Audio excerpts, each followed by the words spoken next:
Well, tonight at midnight, well, just look at Coast to Coast AM's website. I'm not sure when it is, but I'm the second guest tonight on Coast to Coast AM. Check your local listings to see when the second guest is on Coast to Coast AM tonight. And that's me. Going to be talking about intraterrestrials, extraterrestrials, Mandela effect, new biblical studies that we're involved in. And I'm certain that a good and enlightening time is going to be had by all.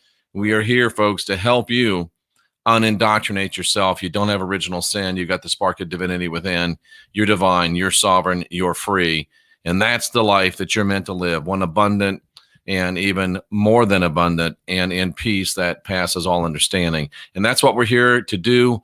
Mark Twain did say it's harder to convince someone that they've been fooled than it's easier to fool someone than to convince them that they've been fooled. And I want to talk to you today about the rest of the story. This is a very, very important study. It's going to take us a while, and it's very, very deep. It's very, very involved. And I'm really hoping that you get this. I'm really hoping that you understand this. And I'm really hoping that you take it into your life. It's very, very important. The first segment, as always, is brought to you by Mystech. And we invite you to go to jeffreydaugherty.com and get 20% off your Mystech jewelry. It's what I wear. It's great stuff. So the rest of the story, we've been hearing from Joseph Atwell. We've been hearing from my own studies, and there's still more to learn. There's still more to see, and there's still more to understand. And I find that very exciting. Some of you find it irritating. Some of you find it upsetting. Well, Jeff, you said this 5 years ago. Now you say that. Well, it's called learning. It's called growing. It's called developing. You might want to try it. But as we continue to live, we will continue to reveal our modern spiritual history and our modern spiritual destiny. And that's what we're doing here today. And I've got some really exciting information for us to look at today. And we start off where most things start off and where most things lead back to. When Rome ruled and fooled the world, ladies and gentlemen. It was the mid-1st century BC, which means the last century before our modern history. You would call it the AD era. So the last century before the AD era, a fellow named Julius Caesar got appointed as a perpetual dictator of Rome. You remember Julius Caesar. You've talked about Julius Caesar. You've understood Julius Caesar. You know a lot about that guy, and I'm glad you do. And Roman history sort of begins with him, but surprisingly to some of you, he was not the first emperor of Rome. Julius Caesar was not the first emperor of Rome. He got assassinated in 44 BC. So now we're only 44 years before 0 AD, 1 AD, and what we'd call probably the modern era, or at least our modern spiritual era for the discussions that we're having here today. So 44 BC, Julius Caesar assassinated by Brutus, of course. And then Octavian, his son, adopted son, defeats Mark Antony and Cleopatra in 31 BC. And Octavian conquered Ptolemaic Egypt as well. And Octavian's power then became unassailable. And in 27 BC, again, only 27 years before the modern era, the Roman Senate granted Octavian overarching power and the new title Augustus, so effectively making Octavian the first Roman emperor. So just a few years before our modern era starts, Rome is consolidated under its first emperor, Octavian, son of Julius Caesar. Now, interestingly enough, the first 2 centuries of the empire saw probably its highest order. It was the most unprecedented stability, prosperity, known as Pax Romana, the peace of Rome. And it was from 98 to 117 that Rome reached its greatest territorial expanse. And interesting to me, 98 to 117 or even if we moved it back a little bit, 70 to 117, or even 40 to 117, no, really 70 to 117 was the New Testament period. The height of Roman power and the period of the writing of the New Testament coincide. It was written, no, I'm talking about the real Roman Testament, the real New Testament written by Rome. 70 AD marked a great victory for Rome. And I'm not talking about necessarily the destruction of Jerusalem, because the destruction of Jerusalem was a great military victory. But in AD 70, Rome embarked on an intangible victory that would far outlast their military ones. And in fact, that intangible victory lives on today in 2020. That intangible victory lives on today in 2020. It was a victory that enabled Rome to conquer not only territory, but the hearts and spirits of men and women. And Rome effectively in AD 70 became both the temporal and the spiritual ruler of the world. Jeff, what in the world are you talking about? We've never heard anything like this before. We don't understand what you're saying. We don't know where you're going. Well, get used to the Christian Whistleblower YouTube channel. We're here to teach you things. We're here to show you things that you've never seen before. We're here to expose you to things that you've never been exposed to before. We're here to stimulate thought and things that you never thought about before. We're here saying things, exposing things, bringing things to light that have not been talked about in 2,000 years. You want to know about the real whistleblowing? It goes on right here. The real stories that haven't been told for 2,000 years are being told right here on this channel every single day. That's what makes it special. That's why I would like to ask you to subscribe. That's why I'd like to ask you to make certain that you are still subscribed, because many times people do get unsubscribed from this channel. But we're not talking about what everybody else is talking about. We're not dealing with what everybody else is dealing with. We're talking about the things that have not been able to be talked about for 2,000 years, that have been buried for 2,000 years. And why do you say you're the best in the world at what you do? I really guess I'm the only one in the world that does what I do, which makes me the best, because I'm the only one. And that's why we're here, and that's what we're doing. And let's get right back into our study, because it really is not as important as life and death. It's more important than that. So Rome is riding high. Rome is experiencing its best days, its Pax Romana days. And let me just make sure I didn't skip anything. I didn't. It's Pax Romana days. And then comes Roman intraterrestrials. Is that a typo? No, it's not a typo. And tonight on Coast to Coast, we're gonna broach this subject that I've never heard mentioned or spoken of anywhere before. And in fact, I'd never heard the word until Cynthia made it up. I never thought about this concept until Cynthia brought it up. And that's the concept of intraterrestrials.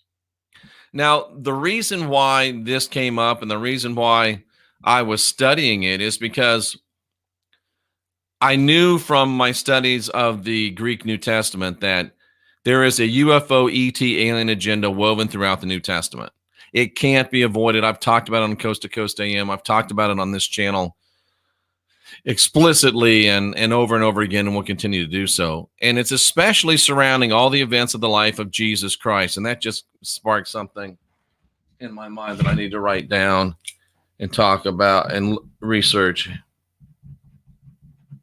Interesting. So there's a plethora of UFO, ET, and alien imagery surrounding all the great events in the life of the character Jesus, his birth, his crucifixion, his resurrection, his coming again. All of those things, the character Jesus, and we'll get into what you mean by the character Jesus. But the one thing that, and I started saying to myself, well, if Rome wrote the New Testament, which they did, it can't be denied anymore, then why is it filled with extraterrestrial, alien, ET imagery if it is, in fact, extraterrestrial? That's what we'll be talking about tonight on Coast to Coast. Well, I started studying Roman history, and I started studying Roman literature.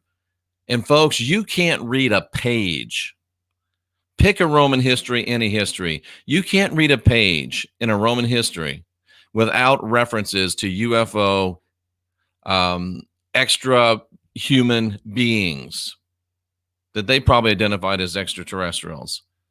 The imagery of UFOs, ETs, aliens, whatever you want to call them, is just as prevalent in Roman history and Roman literature as it is in the New Testament. So it makes perfect sense that the New Testament would include such imagery because it's written by Rome, and all of Roman history and literature contains this very dense amount of UFO, ET, alien imagery. So in trying to make sure that Joseph Atwell was right, trying to understand why he was right and why the facts show that the New Testament was written by Rome, asking the questions like, yeah, but then why is there so much ET imagery? Well, you go to the history and you find out, wow, that's why, because they had a lot of it.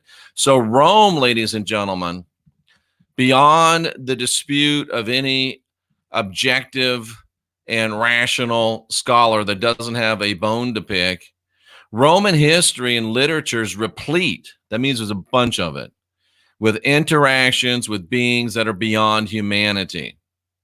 Who were these beings? Well, whoever they were, but they were ET or were they IT? I don't know. And that's interesting because, the people that tell us how to run our businesses on the computer and everything, they're called the IT department, information technology, but just a little interesting there. But they gave Rome much advanced knowledge. They taught Rome how to make concrete that we still can't make today. And in my opinion, and that opinion is based on much study, they also gave Rome possible future knowledge. And that's why Rome went so uncharacteristically hard at Jerusalem in AD 70. Rome wasn't a burn everything to the ground kind of power. Rome was very practical. Rome wanted to save stuff and reuse it. Man, there's no reason for us to destroy that temple. That would make a dandy temple for my father. Why can't I think of the name of Titus's father right now? But anyway, Titus really wanted to save the temple for him and make it his temple. But for some reason, they went hard, uncharacteristically hard, and burned everything to the ground, plowed it, and burned it again. They completely decimated Jerusalem in AD 70, and it's weird. Why? Why did they do it? Well, I think there's some reasons why they did it. Because early in the first century, there was this spiritual movement that was beginning. I don't know how it happened. I don't know why it happened. It's very possible, very difficult to pin it down as to happening. But if you have 100,000 hours of study in the literature, if you've been doing it for almost 40 years like I've been doing, you get a sense of things. I just have the sense, can I totally, completely prove it? I can. If it was a legal argument, I could prove it. Can I prove it textually? I don't know. But if you've got any connection, I think, spiritually, then you sort of know as you study and read that there was something that happened around the turn of the modern era, what we'd call 0 year. There's something that happened. Men began to question the yoke of religion, and men began to question the yoke of imperial government. Why was Rome having rebellions across the empire from every single one of the conquered peoples? Why were the gods and the religions being challenged so much? Why were there so many questions being answered? It was almost as if, and I believe it was, I know it was from studies, that there was a spirit of divinity, sovereignty, and freedom rising in the first century. Was it small? Yeah. Was it almost inconsequential? Yes. It was so small and inconsequential that Rome, Imperial Rome, didn't even really identify it. They identified the governmental part. They knew they had to crush governments. They knew they had to crush rebellious peoples. But I believe Rome identified the governmental part, but they relied on prognosticative information and assistance from those from those beings that were above humans, be they ETs or be they ITs, intraterrestrials or extraterrestrials. And it was those beings that said to Rome, you can't just destroy them governmentally. You've also got to attack and overcome their religions, or they're going to continue to be a problem for you. That's why they didn't just crush Jerusalem militarily. They crushed Jerusalem spiritually. And they didn't just crush Jerusalem and let it go, but they also wrote the New Testament. They created the great pacifist Jesus character, and they rewrote rabbinical Judaism too, and we'll get to that. And I'm also convinced they invented Islam. This wasn't within the normal Roman military empirical mind. I believe this was information seeded to them and given to them by these other beings that you call extraterrestrials, but I'm not convinced they weren't intraterrestrials. And again, we'll talk a lot more about that tonight on Coast to Coast AM, so make sure you check your local listings and tune in. So, everything's going great to about 200 AD, 300 AD. And then things were still going pretty great, but then Rome eventually lost its grip.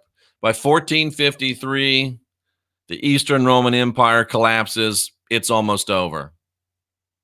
The beginning of the end, I suggest to you, though, happened 300 years before in 1100 AD, when Rome lost their focus. They began to focus again just on territory, just on governments, just on the temporal, and they lost their focus on the spiritual. How did this happen? Did they quit listening to those other beings? Well, you had the rise of the Roman Catholic Church. It got too big, it got too smart, and they lost their way as far as a powering empire and a controlling empire. And the ultimate loss of the Roman Empire, in my studied opinion, wasn't a military defeat, it was a spiritual defeat. The same spirit of divinity and sovereignty and freedom that Rome successfully crushed or deceived in the first century rose up again in the 12th century, only this time Rome was too arrogant to listen, or too arrogant and assured of itself to take action. They didn't crush the roach, and the roach came back to life, and they were infested, and it ended up bringing down Rome itself. The same spirit of divinity and sovereignty and freedom that was rising at the beginning of the first century, that lied dormant by the 12th century, which is 1100 and on. The 12th century, guess what? It rose up again, and this time, mighty Rome fell. And this stuff is going to blow your minds, ladies and gentlemen. Have you ever heard of the Cathars? Well, I hadn't really heard of the Cathars much, but as I study the Cathars and I look at, okay, so Rome lost its grip here. What happened in this year? Oh, well, these guys happened in this year. Well, what were these guys teaching that would cause Rome to lose its grip? Look at this, folks. It's remarkable. They're sometimes called the Albigensians. And what was their doctrine characterized by? Their doctrine was characterized by leaders that set few guidelines. Well, that doesn't sound like religion. Well, it doesn't sound like the religion we have today. Even their God had 10 commandments, not the Cathars. They had very few guidelines. And they had this thing called the consulamentum. The consulamentum. They taught it was a baptism in the Holy Spirit, but it was a experience where they received all spiritual gifts. Now, they taught absolution from sin. We don't believe there is sin, so I put that in brackets. Forget about that one. But think about an experience where you receive spiritual gifts. You receive spiritual regeneration. You receive the power to talk about your beliefs and share them enthusiastically, and you get an elevation to a higher plane of perfection. That sounds like unindoctrination to me. We're talking about unindoctrinate yourself. Maybe we should be saying Consolamentumize yourself. It's the same thing. What happens when you unindoctrinate yourself? You receive spiritual gifts and knowledge. You get a connection to the divine database. What happens when you unindoctrinate yourself? You're spiritually regenerated. What happens when you unindoctrinate yourself? You get the power to share your message enthusiastically, and that's what I'm doing. When you unindoctrinate yourself, you get elevated to a higher plane of perfection. What are we all trying to do? All you that are trying to get woke, that's under the definition of woke. All you that are trying to ascend, that's under the definition of ascend. All you that are trying to get new age, that's under the definition of new age. But don't forget the second one, set few guidelines. Y'all got more guidelines than any Christians I ever knew. There's rules for this, there's rules for that. You got to do it this way, you got to do it that way. Listen, this consolamentum was unindoctrination, was coming into spiritual freedom. And these Cathars, they believed in two gods. And I think they believed in at least two gods. But one of the gods was good and one of the gods was evil. And the God that they believed was good was the New Testament God, and he was the creator and ruler of the spiritual realms. And the Old Testament God, and I misspelled testament, sorry about that. I was doing this in a hurry. The Old Testament God was the evil God, the God of this material world. Dudes, where have we heard that before? Right here.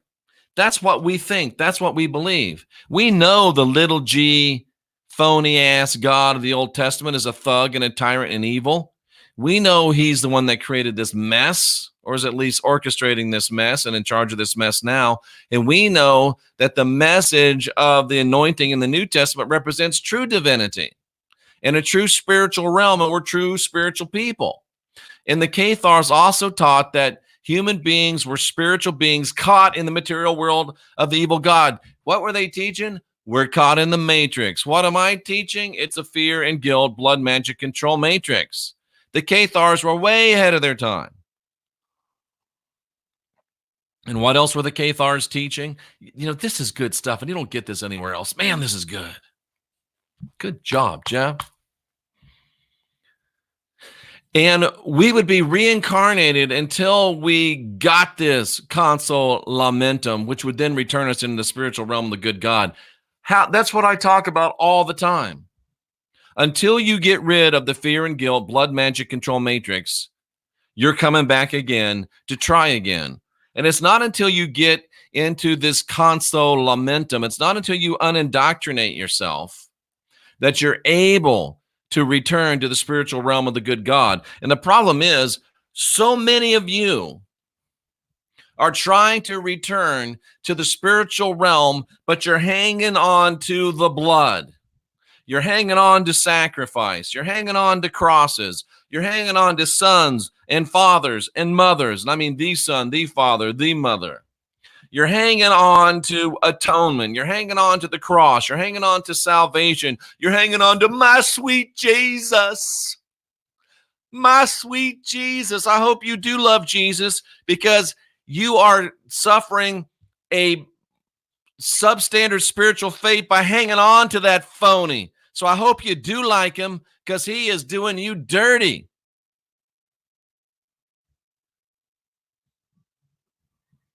Jesus is keeping you from entering into the spiritual realm of true divinity.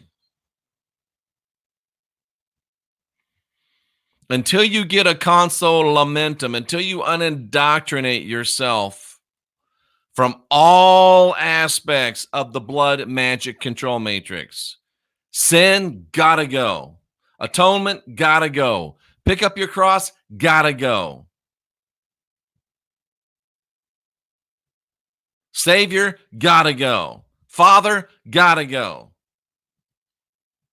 The blood, gotta go. But I claim the blood, I plead the blood, gotta go. And it's up to you. Either you will divest yourself of all of the blood trappings, or you will keep coming back. And I've got a warning for you. Sooner or later, you run out of juice to keep coming back, and you just fade away. and you're gone. It's over.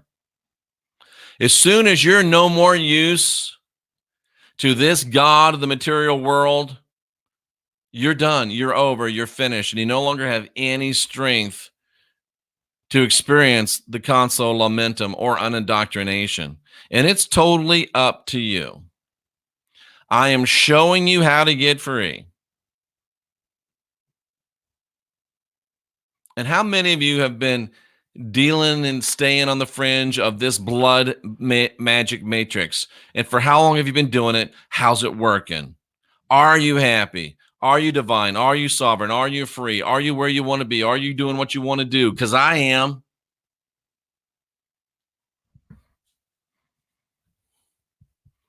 How's what you're doing working for you? The definition of insanity is to keep doing the same stupid things over and over and expecting a different result.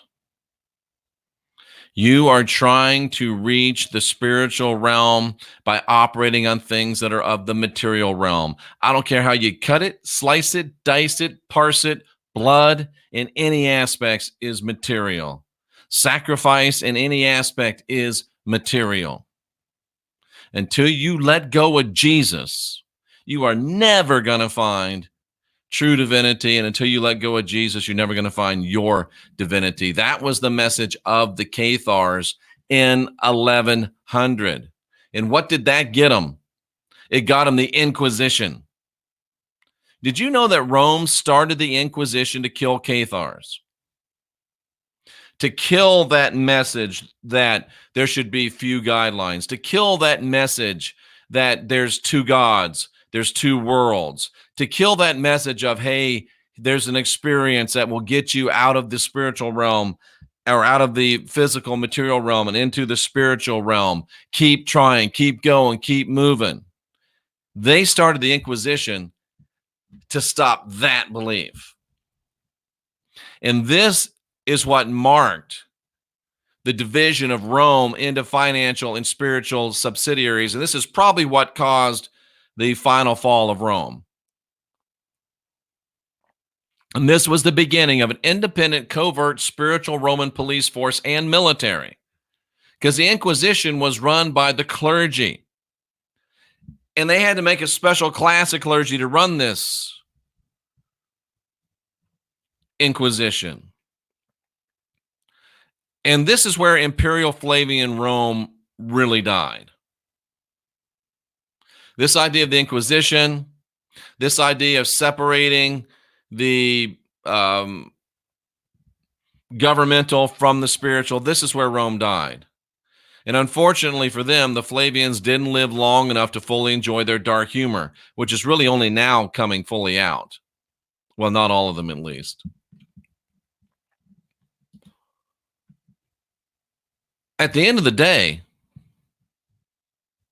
it was the console lamentum that conquered Rome. And we're the heirs of that promise. Few guidelines, receiving spiritual gifts, receiving a spiritual generation, sharing them enthusiastically, and being elevated to a higher plane of perfection, leaving the God of this material realm that's been tricking us and keeping us captive, and moving ourselves into the spiritual realm where we're divine, we're sovereign, and we're free. You can reach this in a single human lifetime. You don't have to continue to reincarnate. It's your own stubbornness, your own ignorance, and sometimes your own stupidity which makes you come back again. Well, I don't care. I love Jesus, and he's my savior, and I'll cling to that old rugged cross until I lay it down at his feet for a crown. Well, good news, sweetheart. You're coming back again. Stupid. You're coming back again. It's time to wake up. It's time to shake up. And it's time to realize and admit that you're not as smart as you thought you were. And it's time to realize that this has been going on a long time, and the answer's staring us in the face. The only question is, are you willing to accept the answer? Or are you going to continue to think you're the smartest person on 2 feet? Or even worse, listen to somebody else that thinks they're the smartest person on 2 feet? This is divinity. This is sovereignty. This is freedom. Few guidelines like love yourself, love your neighbor. End of story. That's few guidelines. Like receiving all spiritual gifts, receiving spiritual regeneration, receiving the power to share, and being elevated to a higher plane of perfection. That's divinity, sovereignty, and freedom. That there's a God of this world, the God of the Old Testament, and that there's divinity that rules the spiritual realm that ain't that God. That we're caught in the material world, this matrix of the evil God. And we are reincarnated until we get through our thick skulls. That all we have to do is divest ourselves of this material realm and everything that's in it. All we have to do is divest ourselves of anything material and everything material, especially as it relates to our growth and development spiritually. And we can get this consolamentum. We can get unindoctrinated. And we can return to the spiritual realm.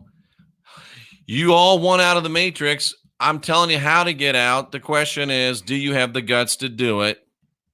Or are you hooked on what your favorite YouTube teacher tells you? You got to grow up. It's time to grow the hell up. And I wanted to say something else, but Cynthia would be upset with me. It's time to grow the hell up. But he says, but she says, who cares?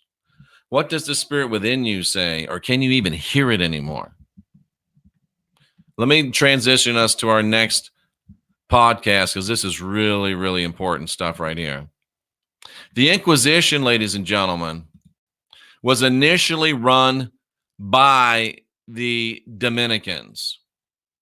The Inquisition was started specifically to fight against the Cathars and their doctrines of liberation. It was invented to fight against the consolamentum. It was invented to fight against unindoctrination. And it was run by the Dominicans. But the Dominicans really didn't want to be a military arm. The Dominicans didn't really want to be a secret police. The Dominicans really didn't want to be spies and provocateurs and saboteurs. So they started training another group to do it. And by the 16th century, it was another special cadre that took over. And today we know them as the Jesuits. And the Jesuits have nothing to do with original Imperial Flavian Rome. The Jesuits have, in fact, conquered Rome. And we'll get more into this. The Jesuits have conquered Rome. And the Jesuits beat Rome at their own game.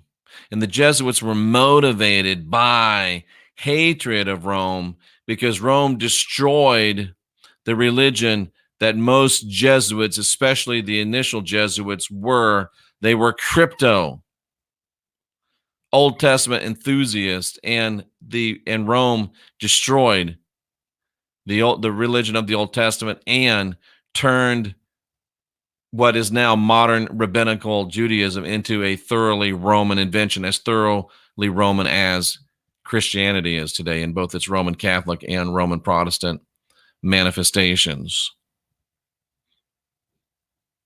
This is the beginning of the rest of the story. This is the beginning of the truth of our true modern spiritual history and our modern spiritual destiny. This is really, really good stuff, and it just gets better from here, folks. I guarantee you. And speaking of really, really good stuff, I have to mention my great friends over at Focused Life Force Energy. They send a high consciousness environment to my house. They send a high consciousness environment on demand to my phone, and I get to live in a high consciousness environment.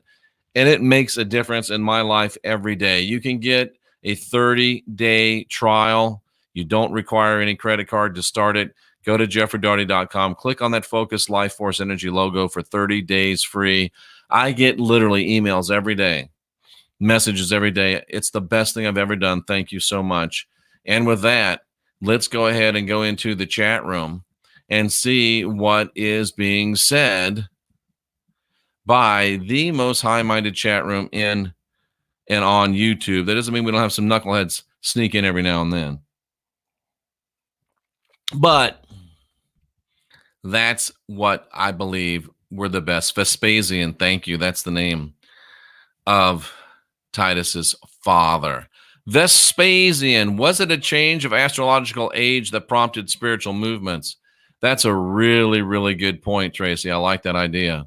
I like that idea. There is a force in play that's only seen by the eyes that are looking for it, as Joe Souza says, and he's right. He's absolutely right. Interdimensional terrestrials. See, that's part of interterrestrials. It's interdimensional terrestrials. But I don't want to spill the beans on what we're talking about on Coast to Coast tonight. Michael says they're not from space. And I happen to believe right now they're probably not from space, but we at least have to say all of them probably aren't from space. The idea of demons is created by the Vatican, and they work together, ladies and gentlemen. They work together, ladies and gentlemen. And the Vatican does keep us in dark when they have much information. There's no doubt about that. The Vatican is not on our side, and no doubt about that either. And what else have we got in here? We've got the Jesuits infiltrate everything. Only if they can. Only if they can. Only if they can. Let's see. What else we got? What else we got? I'm so excited about getting Jeff's rods. I'll have fun with them. Excellent. I'm glad. I'm excited that you got them. They are on the way, as Cynthia says. So, what else we got? I haven't seen this, Oliver. The Cathars prophesied their return in 2020. Can you please send me some documentation on that? You can send it to gothamltd@gmail.com. You can send it to thechristianwhistleblower@gmail.com. And I think you can send it to Jeffrey@jeffrey.com or jeffreydaugherty.com, or you can go on jeffreydaugherty.com website and just hit the contact button. If the Cathars prophesied their return in 2020, wow, we might have something new to talk about. That's amazing right there. That's amazing if true. And it's not that I doubt you personally, Olivier, but I just got to see proof. And I hope, and I'm sure that you understand. You've got to let go of the accessories of religion because they're all material. Absolutely. Is that graphic a Cathar seal? That graphic, let me show you what that graphic is because it's very interesting. It's very, very interesting. And I'm not sure it's 100% what it's supposed to be, but let me just show it to you. And I want to share it with you. And I think the Cathars might have been smarter than us. They're certainly smarter than me. Let me show you something here real quickly. Let me show you this. Let's see how I can do this. Let me show you this. There you go. This is the Cathar seal. Some call it a Cathar cross, but if you look at it, it's not a cross. But it's enough to look like a cross to get people that are thinking cross to maybe take a look at it. What you really have is, to me, energy expanding in all directions from a center. It's not really a cross as much as it is, and I get the idea of this spinning. This is a much better representation of who we are as spiritual beings than the cross, which is an implement of torture. This is the Cathar seal, or at least that's what we're told it is. And there's something strangely compelling about it, but I don't think it's all. For some reason, I'm not willing to tattoo one on my chest just yet. But that is the Cathar seal. Thanks for asking. Good question. And that is what's behind my head, ladies and gentlemen. That is interesting. That is interesting. If we can find that as actually being true, I will be very, very, very interested to hear about that. Interesting stuff, ladies and gentlemen. Powerful stuff, ladies and gentlemen. We're really, really glad that you're here. And we're really, really glad that you're divine, you're sovereign, and you're free. He lives on Cathars land in France. There's got to be a spiritual essence that's even in that very land and soil. I'll bet you can walk around it on your bare feet and just feel that energy surging. I really do. And he says they are back. I don't know. I would love to see that information. I'm going to look it up myself too. Cathar prophecy. Cathar prophecy. All right. So what else we got? They sent the Inquisition on them. Yep. They sent the Inquisition on them. Let's see. And I'm reading the Sabak books too, and we're going to have him back on to talk do a question and answer on holographic culture. Harry, I'm sure the deception's real. I'm sure we're being manipulated by an external force, but I don't know if it's an ET force.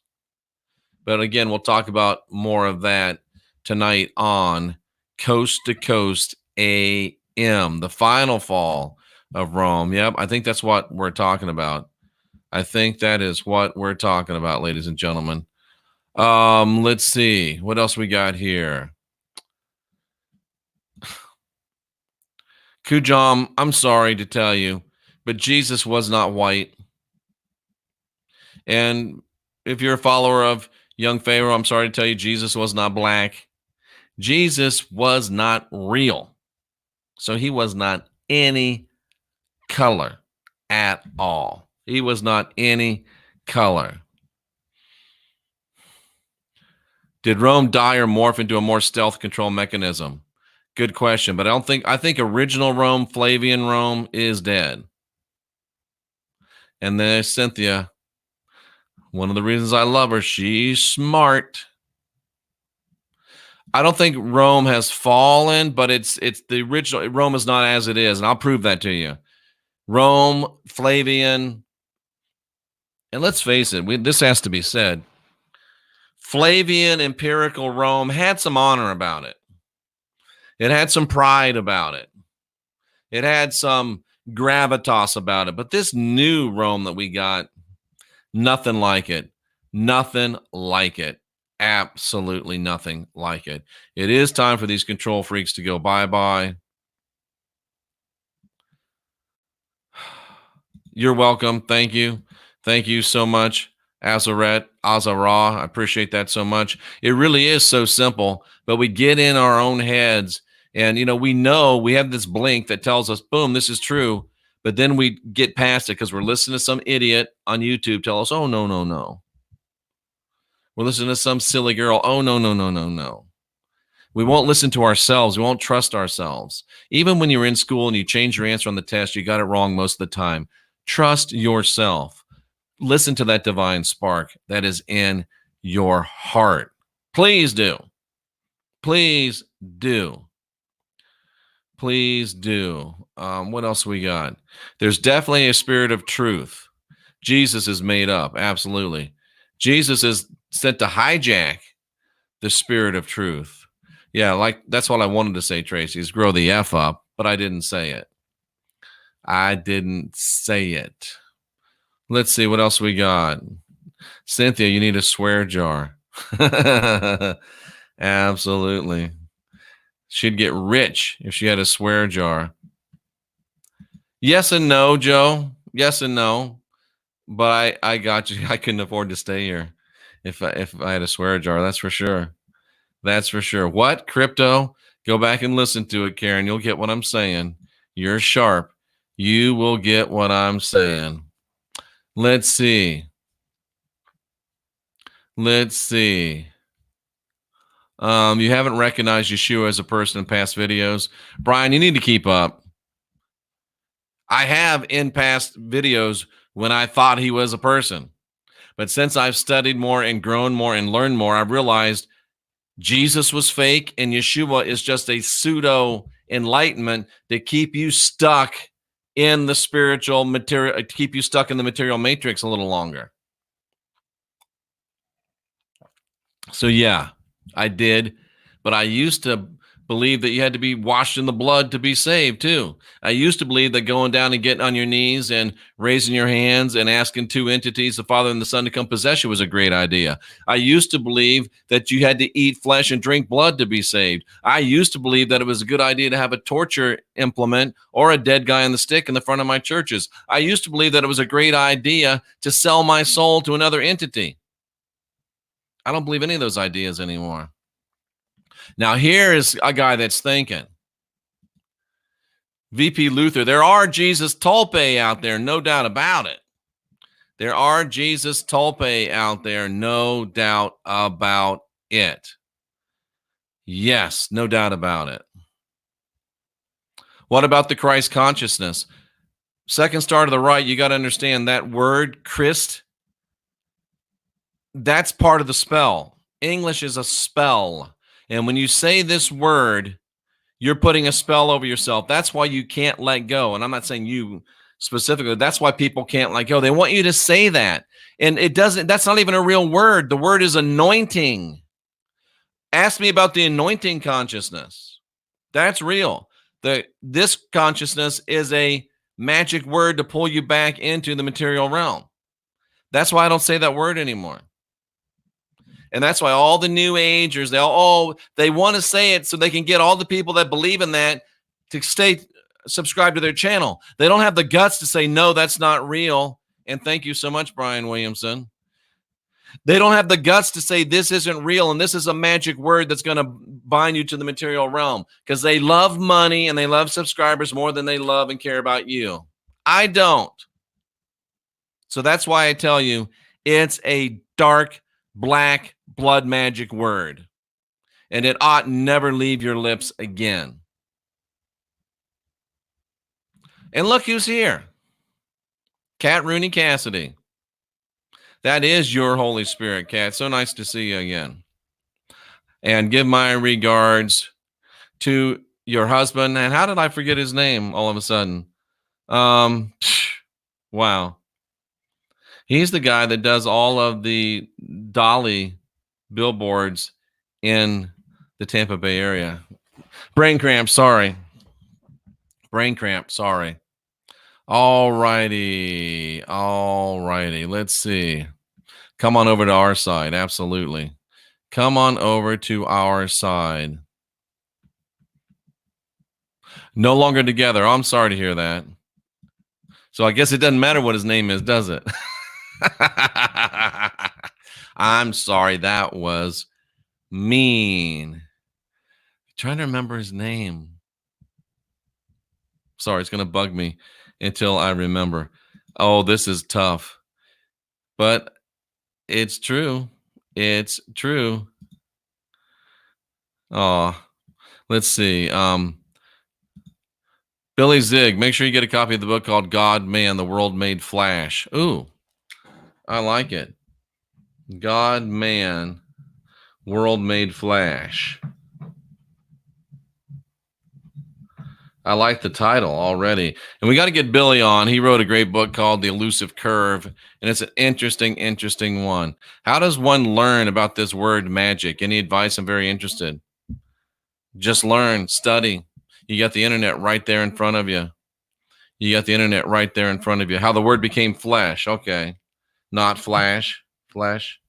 All right. I'll find it. All right, ladies and gentlemen, this is great stuff. Great stuff. Joyce, come on. You're still trying to hang on to the material realm. You still want to believe in that book of spells. Ooh. Guess what? The Bible is just your book of shadows. The Bible is just the Christian's book of spells. And just like everybody else that wants to that doesn't think they can manifest their own intention, they want to borrow somebody else's and make a deal. That's what the Bible is. It's a book of shadows. It's a spell book. What about the Ascended Masters? What about mastering your own ascension? What about mastering your own ascension? How about that? How about that? Ascended Master sounds like a demigod. Yeah, Ascended Master sounds like somebody that wants something from you. And they do. They want energy so they can continue to live. This is a really good show. Lots of really, really good stuff. And I agree with Barry. Free yourself. Free yourself. Thank you, Space is Water. I appreciate that very much. Cynthia or Tracy has that book. What book? Oh, the Dictionary of Scripture and Myth. Interesting. Interesting stuff. So, ladies and gentlemen, we've got some great stuff going on, some interesting stuff going on. And again, tonight, we've got our appearance on Coast to Coast AM with George Norrie. It's always an honor to get on that show, no matter what you think about it. It's still the number one without even a close competitor in our realm. So it's always great to get on there and be able to share beliefs with literally millions of people. And that's what we're going to be doing tonight. So I really do appreciate you being here. I appreciate you sharing your thoughts with us. I appreciate you sharing your convictions with us. And we really do appreciate you being here. It's not easy to be here. It's a lot easier to fool you than it is to convince you that you've been fooled. That's why most YouTube channels are just trying to fool you. And we're one of the very, very few that are trying to convince you that you've been fooled and allow you to be divine, sovereign, and free, and not just a follower of me. And I think that is a much better way to live life and a much better way to do business. I really appreciate all of the moderators. I appreciate Tracy for being a moderator extraordinaire. Please do give thumbs up or thumbs down on your way out. Subscribe to this thing. And if you hate me, subscribe anyway, because I'm just getting started and you better keep tabs on me because you won't believe what's coming up next. And we also want you to make sure that you're still subscribed because they do unsubscribe people a lot. So for Cynthia, I'm Jeffrey Daugherty, the Christian Whistleblower, reminding you, you are divine, you are sovereign, you are free. You don't have original sin. You've got the spark of divinity within. And I'm going to read this, even though it messes up my closing. You don't have to live in fear no more. We can be our own gurus. Most people on these YouTube channels are living in fear of what's going to happen tomorrow. Thank you, Perry, because I didn't do it. You did it. Check the Coast to Coast websites for your local listings. We salute you for being here seeking after truth. And we encourage you to realize that there's never been a better time to unindoctrinate yourself.